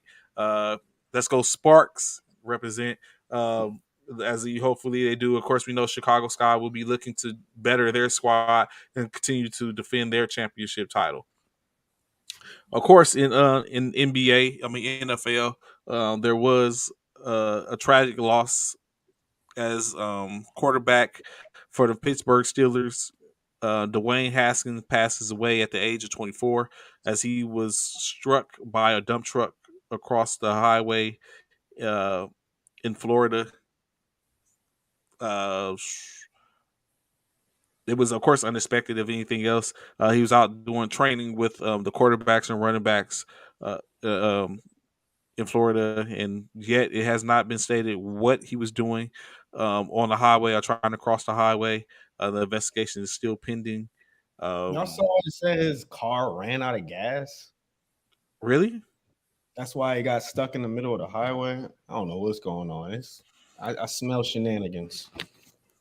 Yeah, it's a very sad story. He had, he was given, probably was going to get another chance, to compete for a starting job in the NFL. So it's, and not only that, being so young, man. Anytime anyone dies is a sad thing, but being so young and so full of promise, man. Sometimes it's kind of hard to hear stories like that. Yeah, and at minimum, I think we all can agree he probably was going to take over at least the backup position. Yes, being in being in that system long enough, I think he could have outplayed. Who was the backup? I almost said Tom Zach. What's his name? Rudolph. Yeah. Of course, that wouldn't be me if I didn't talk my 49ers. Ron, Cornelius, the Debo talk. Is no need for talking anymore. He needs to play and sit down. He needs to play. 2 years left on his contract. As I said last week. Can you really say that with a straight face with all this ridiculous money that these other receivers are getting and how valuable he was? See, and this is what I said the other day. I'll say this, and of course, correct me if I'm wrong or if y'all think differently. Like I said I think last week I stated, let's not act like Debo has been doing this all 4 years he's been in San Francisco, his whole career. He's only did it last year. He was injured. He played sparingly on 1 year. He was injured the following year, and he didn't do that. He didn't put in the type of work that he did now. So he still has 2 years left on his contract for him to show that he is worth that money. No different from what I talked about Kyler Murray, talking about what he wanted, like show and prove that this is the money that you're worth. You've only produced 1 year in your contract. And you talk about because it was a year in which you was like the alpha and the omega for the most part. Now you talking about coming about you want 24 to 28 million a year. We're talking about, let's think about the receivers. What you're talking about? Devontae Adams, Stephon Diggs. Who else got paid? Tyreek Hill. Like these are the people we're talking about. He is none of them. So it's just unfortunate. It's like you're not that person yet. So you can't. How could you fix your mouth to even say that you're deserving that type of money when you're not? You've only is he better than Christian Kirk? Do you want to take a chance of losing Debo? Yes, I'm for it. I'm all for it. Oh, if you okay with losing them, then yeah, you're right. Okay. I'm all for it. I just look at it. You can't. I just look at it as you can't. I think that's what has the problem has become is that the players are really starting, which they should to a degree. I think there should be an even playing field, but what you have now is players are starting to cross that line.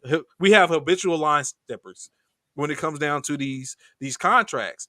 And it's a contract, like 2 to 3 years. Yes, if you feel like I have been a big person to bet on myself. If I feel like I could bet on myself, that means I'm going to, when I go forth and go into doing things, that means I believe I'm going to bet on myself. And so I'm going to go forth with doing, if I'm negotiating, I'm like, okay, I'll give myself 3 years.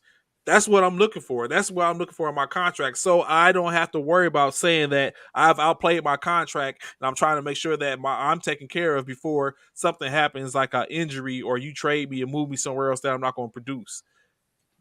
That's what I look at and what I see. He signed unless it's standard. I mean, of course, I believe it's standard for a 4-year contract for a rookie deal. You're supposed to play as best you can. You was a first round talent. So you got selected, you got that first round talent money. And now you need to outplay. Now you're doing what you're supposed to do, but it has been 1 season.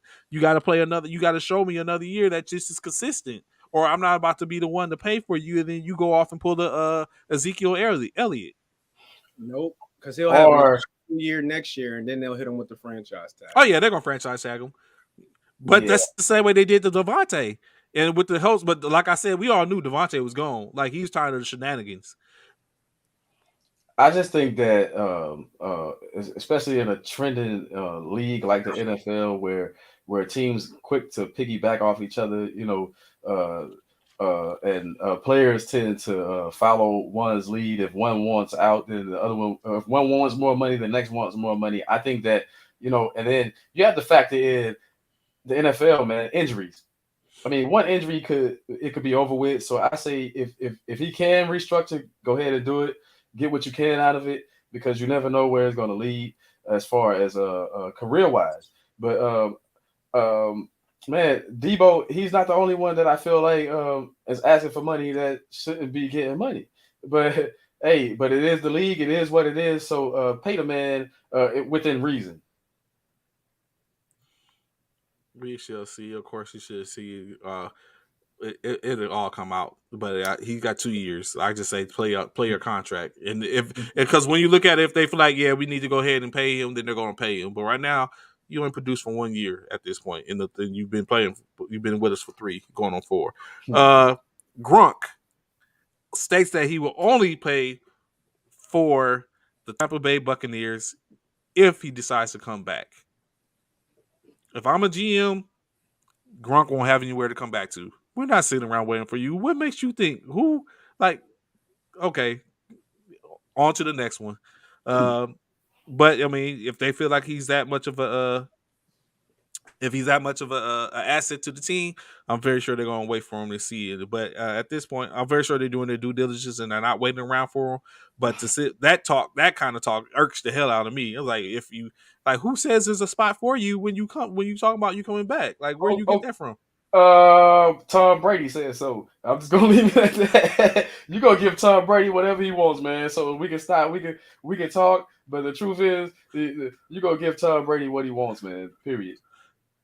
I know I'm probably the only one over here that feels that out there, but Tom Brady, I feel the same way. Like who, like, bruh, you finna play for this position. You old. What? Yes, you gotta earn your spot. That's how. That's what I'm on. That's what I'm on. You gotta earn your spot. You have to earn it. If you can beat out who we got here, then you rightfully earn it. But just don't think in which maybe you might feel like I'm not going to be here. Well, okay. We got to get ready to play without you anyway. You just made it easy. You just made it sooner. That's how I look at it. I don't think he's going to have the year that everyone thinks he is. As additionally, okay. Yeah, I don't. I just don't. Brandon Cook signed a 2-year deal extension to stay in Houston. Do y'all think he's going to be in Houston or he's going to get traded?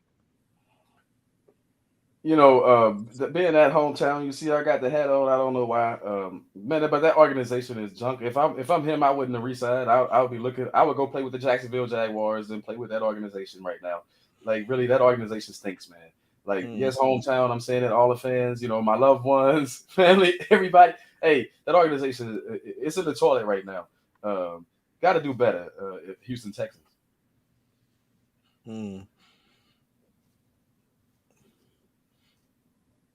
Baltimore re-signs defensive lineman Calais Campbell to a 2-year, $12.5 million deal. Ron, I know we discussed before, we feel that Baltimore needs receivers, but I guess they're showing up the defense. Defense win balls games. Do you agree with this signing? Of course, Calais Campbell's a monster. I just disagree with everything else the Ravens have done this offseason, which is nothing. Right. The Ravens are notorious for having good defensive players, but when are they going to put some pieces around Lamar Jackson to actually say that we want to win a championship? Like, stop playing with these so-called receivers. They have a habit of going and get used receivers, right? And not putting talent around anybody on their offense, right? So it's like, when are you going to say, oh, the old run game, ground and pound is done with? We need to broaden our perspective a little bit and put some players there. I agree. Like I'm a big fan of Lamar, in which we don't want to see his years wasted away. After him winning MVP, and then his next campaign is lackluster. He starts out the gate where he almost took an L, on national TV. Like it's unfortunate, but hopefully they pick up. It seems like a nice draft, a laden draft full of receivers, and maybe they pick up and find a couple of gems in the over in the draft. Ron, I'm sorry, Bishop isn't on here to talk about this. What do you think about Philadelphia signing 3 years Devin Allen, the former Olympic hurdler, after he showed out at the Oregon Pro Day with a 4.37 40-yard dash? What position does he play? He's a receiver. Devin Allen. He was a monster. He was all right in Oregon when he played. He broke away because he chased his dream. To he ended up finishing fourth in the hurdles in Tokyo. Wow. Eagles, wow. They had all these draft picks. They could have got the best wide receiver in the draft this year. As well as they're also having conversations with Tyrann Mathieu to bring him in as safety. Is that better? Does that ease the pain a little? I'm done with the Eagles. They shouldn't have traded those picks. You really thought that was a bad trade? It was a bad trade if we're talking about win now. It's a good trade if we're talking about going forward in the future. But they only did it because they don't believe in the quarterback that they got. But it's like, for what? For what? It's like a Lamar situation. Go ahead and put them pieces around you and see what you got. Mm-hmm. Nope. They want to trade and wait to get a quarterback in the future. Yeah. And it's funny that you say that, saying you bring up the Lamar trade. I got 3 names here. And what we're going to do is make or break. This is make or break. Do you think they make themselves or break themselves this season? The fourth person that's up, Jalen Hurts. Does he make or break? I'm gonna say, Matt, I'm a Dallas Cowboy fan, first of all. So I can't really root for the Eagles, but I'm gonna say the young man is gonna make himself. If he hasn't already proven his resiliency to go through all that controversy, the Carson Wentz and all that stuff, the coaching changes and stuff like that, and to still be competitive, I think he's gonna make. Ron, you agree? Yeah. He hasn't given us any reason to doubt. Okay. Next up, Daniel Jones, New York Giants. Make or break? Oh, he been broke. Right. Oh my goodness. What does this make this since he's been there? How many offensive coordinators? How many coaching changes? All that stuff. Man, I don't see Daniel Jones really doing anything impressive. And last one I have on this list, Tua Tagovailoa, make or break? Even with Tyreek Hill, I think that's another situation where it's not going to work out. It's broken because you go and get this receiver with all the speed, but it takes time for him to get down the field to make those plays. And who's going to block for Tua? How are you going to get the ball out? I mean, those issues need to be addressed for Miami in order for them to say that they got the quarterback that they want. First of all, get an offensive line. Those teams that have their quarterback, they work on their offensive line to protect them. Has Miami made any of those moves to protect Tua? Now you should think about it. Probably not. I don't think they have. They put weapons around him though. That's for sure. We saw Patrick Mahomes have all the weapons in the world, but if you don't block for him, it doesn't any good. If he doesn't have time to get that ball off, it doesn't do you any good. Ron, make a break. I think it's gonna make. I got Tua and the Dolphins getting the 12 wins and almost being better than the Buffalo Bills. It's out there, but I see a world, and I want the world where the Dolphins is better than the Dolphins. I said the Dolphins better than the Dolphins. Yeah. Dolphins better than the Bills. Tua over Josh? That's a large order, bro. I didn't say that. I said Dolphins over the Bills. Right. Well, Dolphins, I would think they would. Don't they have to? Doesn't he have to be better than Josh for to be over him? Right. And he's not going to be Ron, throwing. real quick, where do you see the Patriots in that mix? Are they just going to fall off the planet? Right. I think that was last year was an anomaly for the Patriots, and they already started falling off towards the end of the season. Okay. I got them at like 9 wins. I got Patriots 9. I can see the Dolphins getting 11 or 12 and the Bills getting 11 or 12. But I feel like the Bills, where they were at the top of Mount Everest, and the way they got broke like that is just it's almost like coming off of a Super Bowl loss. Mhm. The rebound is hard to get over. Everybody's gonna be like, man, we should have won the Super Bowl. That was ours. We should have been there. We'll see. The Bills run it back. Power to them. I'll be surprised. Okay. I got you. I got you. So I asked this question. I asked Bishop this last week, and so I asked you two gentlemen this. Actually, a couple of questions, and which is going to be pretty hard. So, of course, the first question in which I ask is, who do you see as the best quarterback, running back, wide receiver, and tight end in the NFL? Yours, we can basically say for the most part. The best quarterback is still Aaron Rodgers, man. Here we As go. far as quarterback, with Patrick Mahomes a close second, right? I think the difference, but it's a slight difference between the two.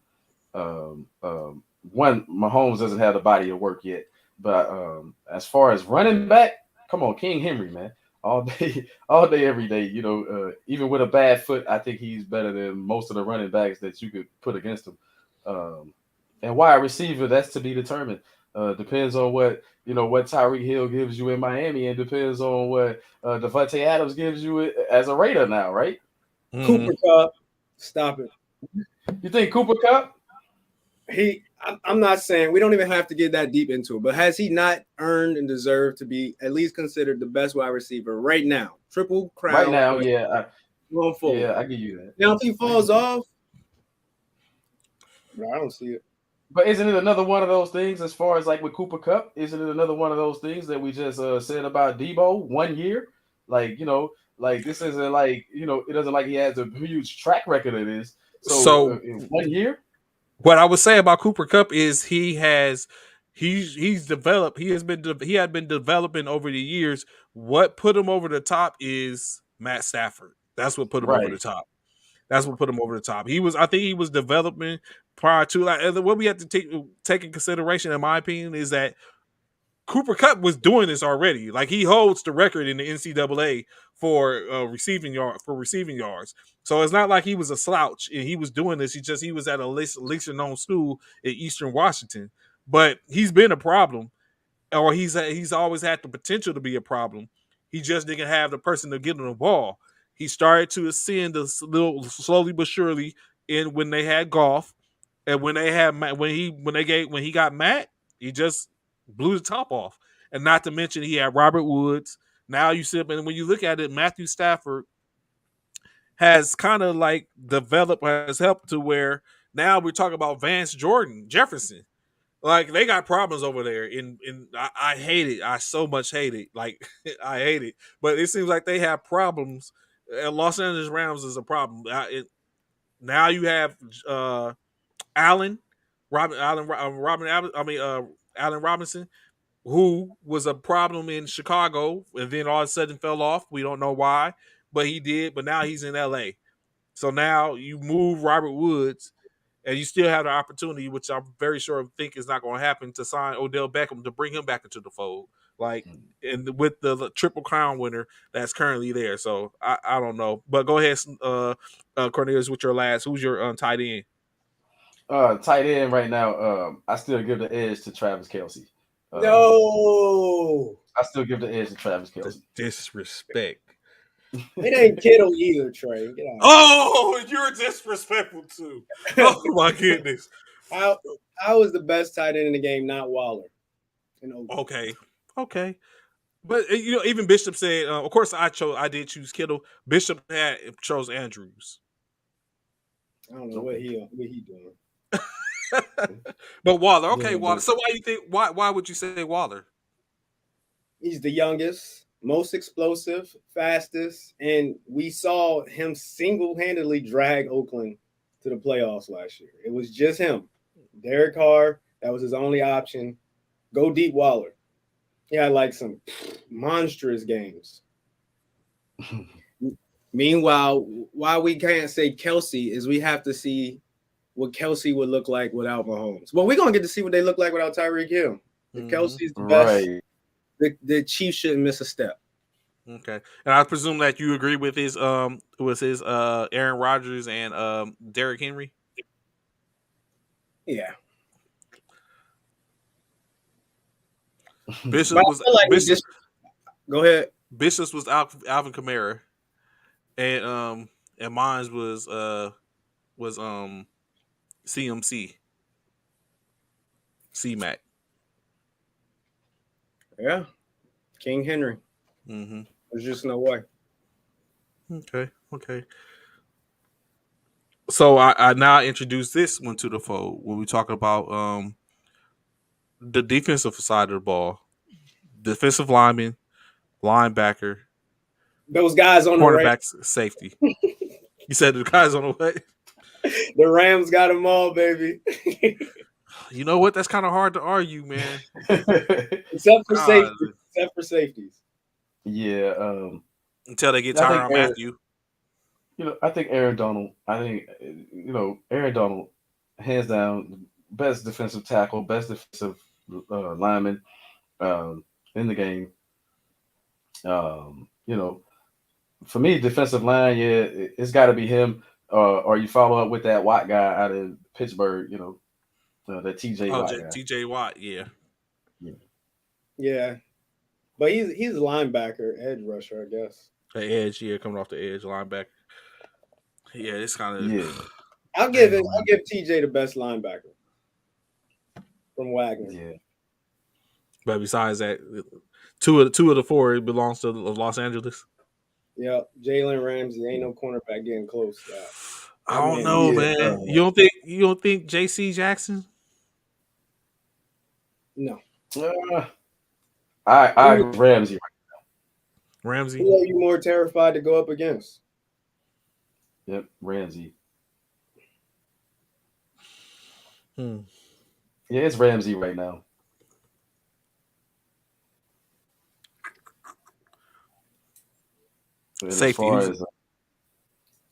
Safety, I like Mathieu. But I would say that it's really not for him. It's going to come down to what team he goes to what impact he'll have, as far as whether he's going to have to cover a lot or whether he can play that safety / linebacker type guy that he's been playing, for the Chiefs.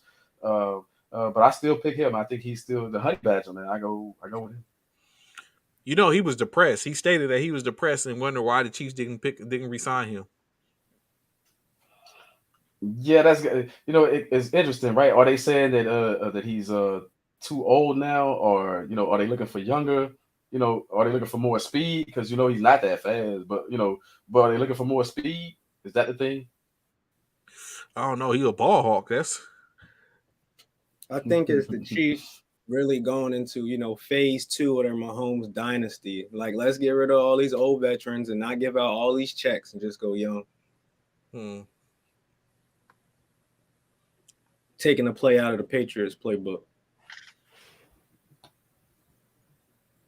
Ramsey is not that good, as Applewhite states. Yeah. Receivers be taking him to school, or the top best receivers be competing with him? Really, the only receiver I can think of is our guy from Cincinnati. Did him dirty in the Super Bowl, and that's about it. What Debo do against your boy Jalen in the playoffs? They didn't match up with him. Who are these receivers? Applewhite. Well, he played with one of the best ones on it, so I'm very sure they iron sharpens iron. And the only one that really we can talk about is DeAndre Hopkins, which we didn't talk about as a top wide receiver. So I got to throw him back out there. But D-Hop is the only receiver that makes a joke of Jalen Ramsey. Oh, yeah. Which why I got to reconsider and give him the top wide receiver in the league. Hmm. So I asked y'all this, which is go ahead, Cornelius. I was just gonna say to that Hopkins thing. Yeah, if this was 3 years ago, I would say yeah, Hopkins. But the league has changed since. Fell off. Yeah. So I asked this, which is I know going to be hella hard. Well, I believe it's going to be hella hard, but y'all might prove me to be wrong. Who is your Mount Rushmore of NFL? Ooh, players. Man, I love that game so much. That's a hard Mount Rushmore. We got to throw Brady on there. That's easy. Yeah, Brady. We got the Brady. LT on there. That's easy. Who? LT, greatest defender. Okay, LT. Okay, I'll give you that. LT Lawrence. Going to. Say that again, Ron. Who? I said, who's our last 2 spots going to? Oh man, it's so tough. I gotta put Jerry Rice up there. Okay, yeah. So far we're 3 for 3. I'm very sure this is where it gets. It's always the last final spot that is the sticking point. But I would just go out and say mine's. I put mine's. Mine's was Reggie White. Ooh, Reggie White. That's a good pick, Reggie White. It's hard to argue with Reggie White. What about? But I'll go Bruce Smith because I used to love the Bills when he played for the Bills. I'll go Bruce Smith. Bruce Smith, all-time sack leader, right? Bruce Smith. Okay, who you say, Ron? What you say, Ron? I said, what about Ray Lewis? If LT wasn't on my Mount Rushmore, I would slide Ray in there. I would slide him in there, but LT was the better linebacker in my opinion. What about Dion? That 4th spot. Ooh, now that's another tough one. But actually, I think that's what it was. Actually, I was seeing that it was Dion Rice. Mine was Dion Rice. Brady, which I did not want to, and oh, you know what? I stand corrected. I completely stand corrected. Mine was Brady, which I did not want to. Jerry Rice, Barry Sanders was on mine. I'm sorry, Barry Sanders. Yeah, Barry Sanders and LT. That was mine. You can't put somebody that quit on the sport and on the Rushmore, Trey. Right. That's my only thing about Barry. Still was great too soon. He still was greatness. Yeah, it was greatness, but come on, man. Emmitt Smith with the record, man. All those years Emmitt played to get that record. Barry would have did that in 2 more years, 3 more. We don't even have that discussion. I mean, I'm just saying. Barry would have been sitting on top of that if he continued to play. Clearly, it wouldn't have been no Emmitt Smith catching him if Barry had continued, but he didn't. No different from Jim Brown. Like either one of them, had they continued on, was looking at would have been sitting on. Walton Payton wouldn't have probably caught neither one of them either. But I mean, they didn't. But I still think Barry Sanders was his greatness was yeah.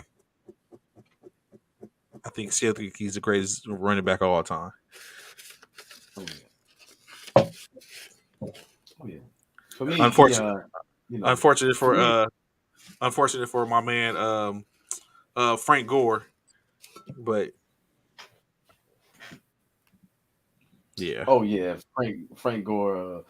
Big props to him, by the way. Isn't he retiring? Didn't he retire? Yeah. Yes, he did.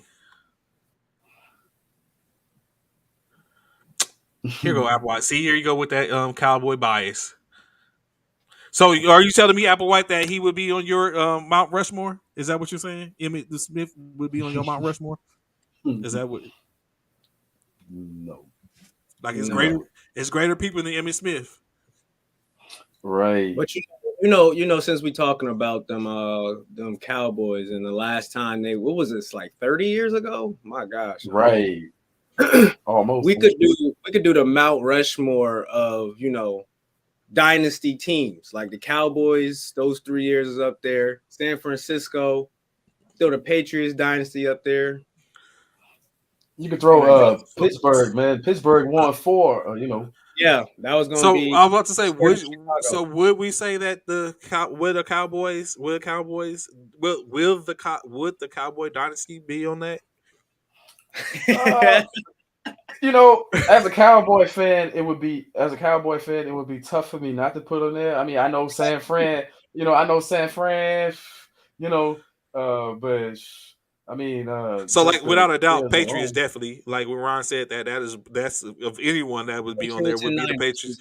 Patriots. Patriots Niner, and then I would even throw that, like he just said, to the to Pittsburgh, or when y'all said Pittsburgh. So I would be wondering, is there a better franchise at some point than the Cowboys during that time frame? Old heads will put Pittsburgh and Chicago above Dallas. And then you got to think of is the Raiders, were they at one point, Ooh, that's a good Yeah, one. they were tough. So it's like so it's one of those things like is there although I'm not arguing the Cowboys on it, but I just look at like it was a couple of other ones in which we probably can look at. Was Green Bay at one point, is there an argument for them? No. If No. we're going like the 40s. I don't think so. Yeah, I would say. Yeah, I would say when it first became, did they win like the first couple of Super Bowls or something? And then that was or at least, or go to at least, yeah. or when he wasn't called the Super Bowl though. Denver, like what I'm saying. So Cowboys over Denver. Cowboys is the sexiest though. Nobody. Yeah, I mean, yeah, true that. Yeah, I would have to keep the Cowboys on that list. I'm with it. Yeah, like I said, I wouldn't argue that. The only person I think would be remotely close would have been the Oakland teams, I think. But they ain't win championships. That's the difference. They was just a hard team. Yeah, they were a hard team. We could be talking about my greatest show on turf being in this conversation, but the Patriots stole our dang Super Bowl. Cheaters. Oh, the Rams. Yeah, we would have had 2. Yeah. But all those teams that we mentioned, pretty much, those organizations have 5 or more, right? Those, the teams on that list, right? The organizations has one. Well, we got to talk about how much they won in that dynasty, though. Yeah, during the dynasty. During that dynasty, yeah, okay, yeah. 4 is the most, right? Yeah, the Patriots with the 6, right? If you're counting, that's 2 separate ones. They had 2 separate days. Yeah, they had 3 and 3. I mean, so they could possibly have 2 Patriots on the. True that 2 different, different errors. Right, yeah, you 2 have different 2 different errors. Okay, okay, I see you, Ron. Yeah. Matter of fact, we might have taken both errors off though, because they cheaters.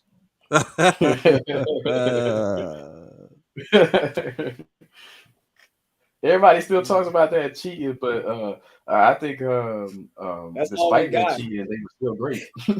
that's all we got. We can't say nothing else. Right. See, now Ron has put that in my head that like Brady, I've just became. I'm not gonna say I'm a Brady fan, but I just became a believer that Brady is that GOAT, and so even now, just the thoughts of that puts me in mind like Brady did it with less. Like, who's name 2 receivers? I mean, of course we know Randy Moss, but prior to Randy Moss, name 2 receivers in which Tom Brady had during those runs. I only because I am a fan of the game, I can name 2, but they weren't significant. That's what I'm going to. Like, we know Deion Branch. Yeah, Branch and Troy Brown. So in which Troy Brown. It was like definitely like you said, Cornelius. Like it would be hard. It's hard. I mean, it would be hard to sit up and pull those names. And be like, hey, this is what he had. So he definitely worked with less during that time frame. Of course, we're not going to knock that the fact he had a pretty potent tight end set at that point as well. Actually, more than one time because didn't he have Colts at one time too? Yes. And then Bennett, like they stayed with tight ends. Oh yeah. Definitely a tight end late in the offense, right? And also the masters of the slot receiver after a while, right? Yes, he made some slot receivers, right? Like Mendendola, Julius Edelman, Wes Welker. Yep, and those guys never really performed on other teams the way they did in the Patriots uniform. By the way, Mm-hmm. so yeah, the slot receiver was a great thing for Brady, right? Which is all it is. That's his like go to tight ends and slots. In which Right. it remains to be seen if that's what he's going to get in Tampa Bay the second time around, or not. So it's definitely it would definitely see. So of course, you know what I'm saying? There we have it today. Our time as we come to the 2 hour mark. We greatly appreciate y'all. Our high speeds rocking with us today. Apple White, you was on it. I don't know. You came for Ron this morning. I don't know. Maybe you woke up on the wrong side of the Philly bed this morning. And you just thought, you know what? This is where all my anguish is going towards. Of course, you know what I'm saying? AP, everyone that showed up today. We appreciate y'all showing up. Uh, who else we had? Freddie, of course, as usual. Wayne, greatly appreciate y'all coming through. Anthony, and the rest of us as we gave. What's going on the Stimulate Your Mind cast, Mr. Cole? Yeah, check me out every Tuesday, 5:30 p.m. Eastern, with the Stimulate Your Mind radio show coming up. On the show tomorrow, I have a special guest, Mr. Ed Green, talking mortgages and credit. In this market today, his position is that right now is definitely a seller's market, so you might want to check that out. And upcoming music features. I found some new talent, so my next show I'll have music for you guys. Yeah. Yes, sir. Of course. Matter of fact, if not doing anything, we'd like to have you back on Friday. I know you got try to get you in while you while you on spring break. So if you ain't doing anything, we'd like to bring you back Friday. Keep them rock with us. Or same as Ron. Maybe Bishop will be here as he was like I said, had a little emergency he had to take care of this morning. Hope of course we pray that he's well and made it to his destination and get taken care of. Of course, we look to have. Hopefully, like I see, I won't say it yet, but hopefully, I have a couple of other people on as well. I got to check and confirm with that. As a couple of founders of an organization who have them come on and talk about their aspirations. As we talk about football, we talk about maybe a little different type of football. As I hope to get a couple of WFA. If y'all don't know what that is, Women's Football Association, go check that out and get a couple of them on to talk about their journey and what's been going on in their world. So look forward to this week and next week. Of course, we get back into the NBA, bring on some of their personnel as they get reared up and are roaring towards. You have the military basketball finals at the end of this year, but a different organization. Of course, the NBA gets ready to start their conference finals, conference championship and tournaments as they look for who's going to be facing off um, in their championship finals at the end towards the middle of June, or July. So of course we look forward to that. Just more to come. We greatly appreciate y'all coming out with us. We look forward to seeing you. Of course, y'all know 09 to 1100 every Monday through Friday, as well as we have a show potentially coming up, a draft, a lot of things in the work. So just continue to rock with us. Be sure to like, subscribe, follow us on all the different social media platforms, that being YouTube, Twitter, Instagram, Facebook, as well as the E2G Sports Network brand, as you can catch their shows, the different shows. Check us out. I greatly appreciate y'all. Be sure to check out the Stimulate Your Mind podcast. Where you can catch it at? Where can you catch it, Cornelius? iHeart, Apple Music, Tuned In, all those things. Of course, that as well as the Speakeasy, DA Speakeasy, as you could catch as well as Mr. As Ron Lowe's brand. Check them out. Saying doing great things, content, a different type of content, but might fit your palate depending on always a great list as people continue to do great things out there. You appreciate y'all checking it with us, and we look forward to see you tomorrow. At this point, I'll give y'all a hearty show Fallout, and we look forward to seeing you tomorrow.